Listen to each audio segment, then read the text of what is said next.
guys, Grandma Bev again. Today we're going to read chapter 3. So here we go. Cole stared sullenly into the fire, and then he let his gaze wander. He had wanted revenge, but he felt little joy from this act. Overhead, the eagles drifted on the air currents. In the bay, a mother seal played with her spotted pups as the golden sun peeked through the gray overcast and glinted off the waves. "This place sucks," Cole mumbled as the breeze drifted sparks upward like wandering stars. He stared back into the crackling red-hot flames, and his anger burned. Cole rocked back and forth on his feet. Nobody cared about him. Nobody understood him. Nobody knew what it was like living with parents who wished he wasn't alive. It angered Cole when people pretended they did. His parole officer was one of those people. Once Garvey had shown up at the detention center on his day off, wearing cutoffs and a t-shirt. He carried a brown paper grocery bag, and without saying hello, he set the bag on the small concrete table in Cole's cell and sat himself down on the edge of the bed. "So," he said, "tell me exactly what it is that you don't like about your life." "Well, any moron can figure that out," Cole grumped, turning his back on Garvey. In the summer's stifling heat, the room seemed airless and threatening. "Okay, then explain it to this moron," Garvey said. "I'm pretty dense, you know." "Your police file makes for pretty dull reading." Not wanting to sit anywhere near Garvey, Cole slouched to the floor against the wall. "You don't get it, do you? My parents are divorced and they don't give a rat if I live or die. All they care about is themselves. Nobody cares about me. All my life I've been dumped on. A lot of people can say that. Oh, I have to go back. All my life I've been dumped on." "Well, a lot of people can say that," Garvey said. "Be more specific." "Be more specific," Cole mimicked. "Last year I went out for wrestling. I had to beg my parents to come and watch me. It was like they were ashamed of me." Did they ever come to see you?" "Oh, yeah, after I got mad enough. And then I lost." "You'd have thought I lost on purpose the way my dad acted." When Garvey didn't answer, Cole said, "So, have you heard enough?" "Well, I'm still listening." Cole didn't know why he was spilling his guts to Garvey, but he fought back the tears as he continued. "All my parents do is drink. They hate me. Do you know what it's like waking up every morning knowing you're not good enough? There are only two things wrong with me: everything I do and everything I say. They'll never be happy until I'm dead." After an awkward silence, Garvey eyed Cole. He spoke quietly. "Well, there's still one thing more, isn't there?" Cole hesitated. "It's none of your business." "I know how you're feeling," Garvey said. Cole leaped to his feet and glared at Garvey. "You don't know how I'm feeling," he shouted. "You don't know what it's like being hit over and over until you're so numb you don't feel anything." Garvey nodded slowly. "I do know what that's like." "Is it your dad who hits you?" Cole turned to face the wall. "He drinks until he turns into a monster. Mom just gets drunk and pretends nothing has happened. It's like a bad dream that I can't wake up from." Garvey stood up and reached into the brown paper bag that he had brought with him. One by one, he pulled out groceries and set them on the small cement table. "What are you doing?" Cole asked.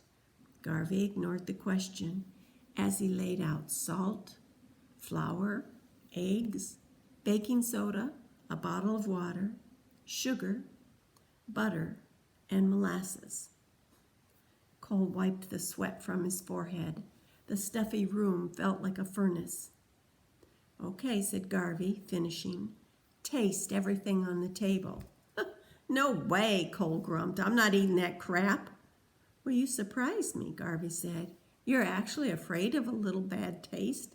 I'm not afraid of anything, Cole boasted, standing and approaching the table. One by one, he sampled each item, tasting first the flour, sugar, and baking soda. He purposely took big mouthfuls to prove that nothing bothered him. Casually, he drank some thick molasses. He stared straight at Garvey as he bit off a chunk of butter and swallowed it. When it came to the eggs, he picked one up, tilted his head back, and broke it raw into his mouth. He downed it in a single swallow.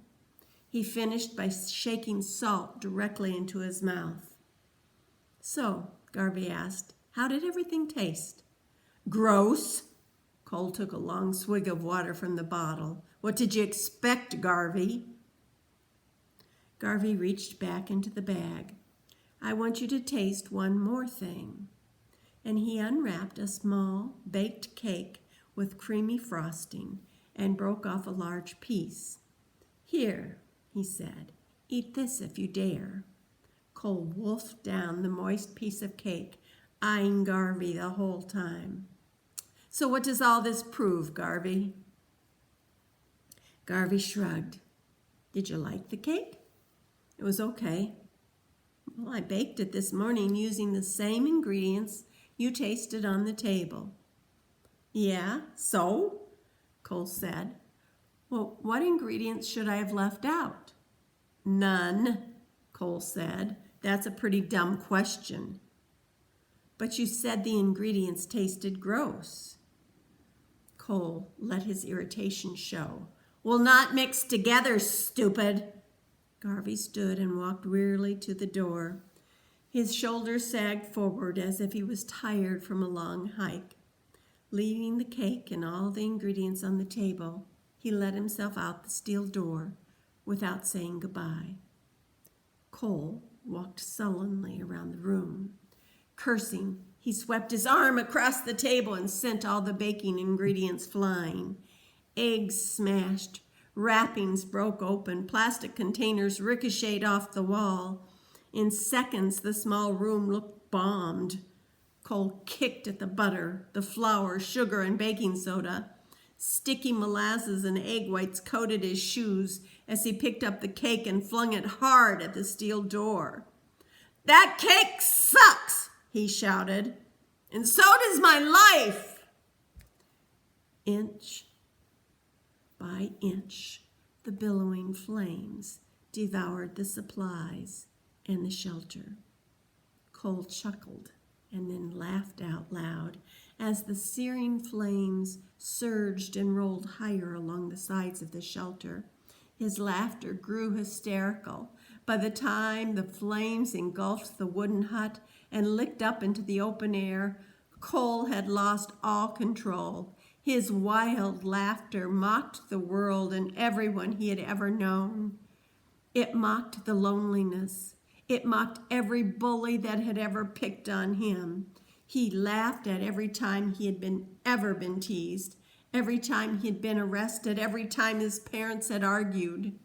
He laughed at all the times he had been beaten by his drunken father or been ignored by his drunken mother. These were the ingredients in his cake, and they sucked. Cole didn't care anymore. His life was beyond caring.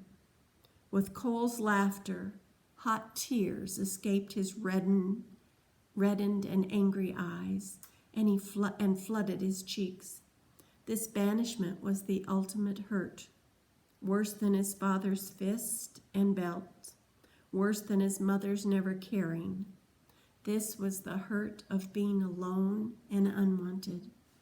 The flames of the burning shelter rumbled like a freight train and sucked at the air. Thick smoke poured from the doorway and boiled upward from the blaze, but still Cole kept laughing like a madman. Not until the flames began to subside did his manic laughter fade. Only then did he let his attention stray from the fire. The first thing he saw was the atau, the brightly colored blanket given to him by Garvey. It rested unharmed in the grass nearby. Shielding his face from the burning heat, Cole snatched up the atau, and with one swift motion he flung it toward the fire. In that same motion, he turned away from the flames and ran toward the shoreline. No one in the healing circle had known how strongly he could swim, not even Garvey. The only person who knew this was his father. He was the one who had forced Cole to go out for the swim team because that is what he himself had done in high school. But no matter how well Cole swam, his father criticized him. "You swim like you have lead up your butt," he'd scream as Cole swam, if he managed to show up at all. Cole studied the bay as he removed his shoes and pulled off his clothes. He stood in his underwear and stared out across the waters. The boat had brought him west from Drake. Now, with the afternoon sun setting behind him, he fixed his eyes on the first island to the east. He could swim island to island, stopping at each to warm up, eat, and sleep. Sooner or later, there would be a passing boat to take him back to the mainland. Nobody would ever find him, and no one would ever again tell him what to do. Cole waded into the light surf. His breath caught when the waves reached his chest. The icy, transparent water was colder than he had expected, but he plunged forward and began stroking. He knew he could not survive forever in the frigid water. Every minute counted now, and he needed to swim hard. Rhythmically, he reached out each stroke, taking him farther away from his island prison. As Cole swam, he thought about Garvey and the stupid cake demonstration, and he thought about his application for Circle Justice. It had been a full 3 weeks after he had submitted the application before Garvey had casually said, "Well, champ, you've been accepted for Circle Justice. Now, what are you going to do with this chance?" "Well, it's about time." "I hope the committee knows what they're getting into," Garvey said. "Well, this was your idea," Cole shot back. Garvey nodded. "So, are you going to disappoint them?" "Don't worry about me," Cole said. "How soon can I get out of this stink hole?" "Well, first the keepers will prepare for the hearing circle, where everybody gets together to look for solutions." "Who exactly will be there?" "Anybody who wants to help." "Who would want to help me?" "Might be your parents, the lawyers, the judge, myself, community members, maybe even your classmates at school. Anybody can be a part of the circle if they want to help find a solution." "My parents? Oh, that's a joke," Cole scoffed. "They don't care if I'm dead or alive." When Garvey didn't answer, Cole asked, "Will Peter be there?" Garvey shrugged. "It's up to him. He may not be ready to forgive you." "Well, I don't care if he forgives me." Garvey rubbed the back of his neck and then glanced up toward the ceiling. "How come everything is always about you? This forgiveness isn't for you. Until Peter forgives you, he won't heal."